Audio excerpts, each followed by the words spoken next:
You're gonna love these epic meltdowns. With each state being called for Trump, you could practically see the panic set in on the mainstream media. They'd been pushing this idea that Kamala Harris was the perfect match to take him on, but the numbers were saying something else. She was even doing worse than Biden's 2020 performance, and as her chances tanked, the blame game started. Black voters, Latinos, and even women got called out, and no one was safe.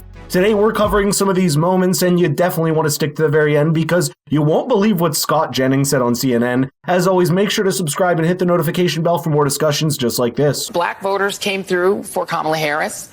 White women voters did not. That is what it appears happened in that state, is that if you can't flip enough white women, and we've talked about this on this set numerous times. I just say, Rev, really quickly, too, Democrats need to be mature. And they need to be honest. And they need to say, yes, there's misogyny. But it's not just misogyny from white men. It's misogyny from Hispanic men. Right. It's misogyny from black men, things we've all been talking about, who do not want a woman leading them. We cannot ignore there is still a lot of racism and gender bias in this country.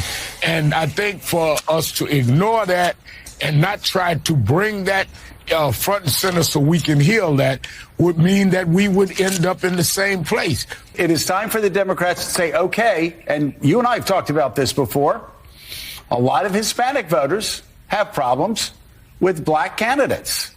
Right. A lot and of, with other Hispanics. You got some that don't like each other. And some of the most misogynist things I've heard going on this Get Out the Vote tour came from black men. I thought it was me as a white man who was evil. Someone needs to tell them that this type of rhetoric is the exact same thing that alienated most of the voter base that used to vote for the Democrats in the first place. They pushed a campaign loaded with identity-based appeals, basically telling people to vote based on their race, gender, or social identity. But here's the thing. People don't want to hear vague messages that don't impact their everyday lives. They want to know how their wallets, communities, and kids' futures will be impacted. And that's where the Trump campaign hit the mark. They focused on policy issues like inflation, rising crime rates, and immigration. These are real concerns that Americans, regardless of the color of their skin, gender, or ethnicity, feel day in and day out. According to the ABC exit polls, the share of people saying they've gotten worse off under the current administration, 45%, is the highest in presidential exit polls that have ever been asked in the question, even surpassing the 42% worse off in 2008, which was the election that followed the Great Recession. The same exit poll also showed that 72% of voters were dissatisfied or angry with the way things are currently going in our country. On top of blaming different identity groups in the country, MSNBC also blamed Joe Biden for not stepping aside sooner. Well, and that's what makes the timing, I think, of President Biden's decision to step down after the debate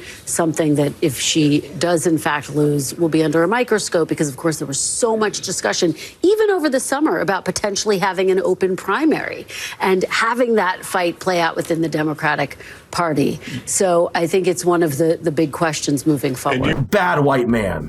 Give me a break. People on the right and the left were criticizing how Biden was pushing out from this race. You see, after the first debate, the Democrats were panicking since it was clear that Biden was not going to secure the presidency for them. Instead of doing the Democratic thing and running a primary, the delegates were quick to endorse Harris for the candidacy, ignoring the 14 million primary voters who wanted Biden to be on the ticket. Yet the left seems to think bypassing this process was justified somehow, all while calling for more democracy in other areas. This no primary needed stance might be a major reason that alienated a lot of voters who felt their input was simply ignored, gives the impression that leadership was just handed out, not earned through a vote. As the meltdown during the election coverage continued, Joy Reid was out of identity groups to blame, so she started blaming working people like yourself. But think about the disconnect here. The same people who are working class voters who are saying, I want my wages increased, are also voting for the candidate, in some cases,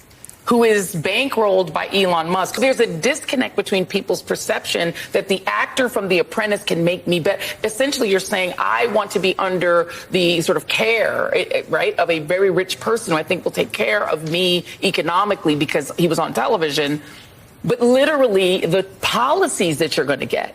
And this is what you get the government you ask for. It is so funny how they displayed exit poll data that shows 51% of voters trust Trump to handle the economy, while Joy is simultaneously trying to tell us that he'll ruin the economy. Here's an interesting number that no one talks about though. Forbes did an article on FEC data and reported in an article that as of October 16th, quote, the Harris campaign has raised around $997 million, which is nearly 3 times as much as the $388 million Trump raised. This alone proves that Trump knows how to spend less money and end up actually winning. You might be wondering, what did Kamala's campaign do with nearly $1 billion? Well, they spent it on things like projecting your face on the Las Vegas Sphere, or you can run an $11 million Facebook ad campaign, which cherry picks articles that paint you in a good light in swing states, not to mention the endless number of celebrities and influencers that were front and center telling people that they had to vote Democrat. But nothing gets close to Rachel Maddow's meltdown as she was giving her take after the race was called for Trump. Now is when the rubber really hits the road,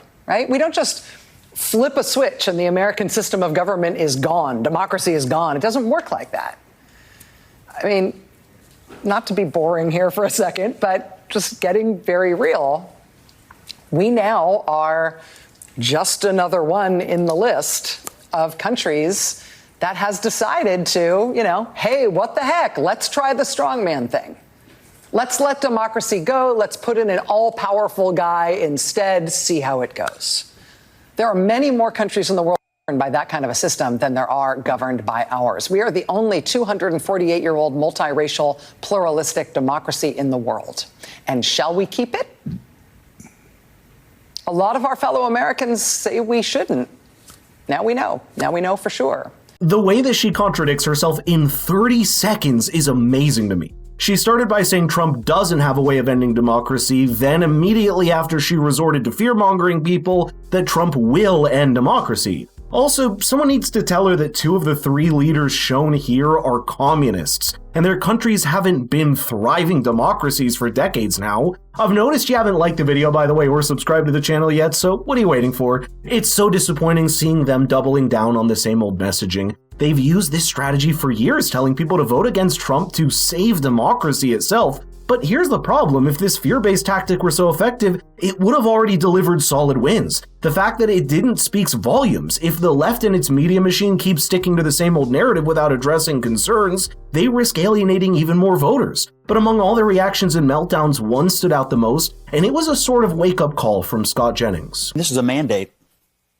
He's won the national popular vote for the first time for a Republican, for the first time since 2004. This is a big deal. This isn't backing into the office. This is a mandate to do what you said you were going to do.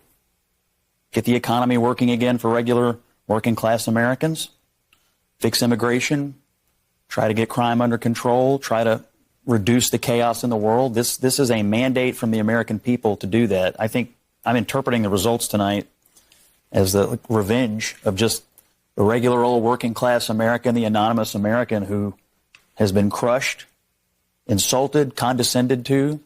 They're not garbage. They're not Nazis.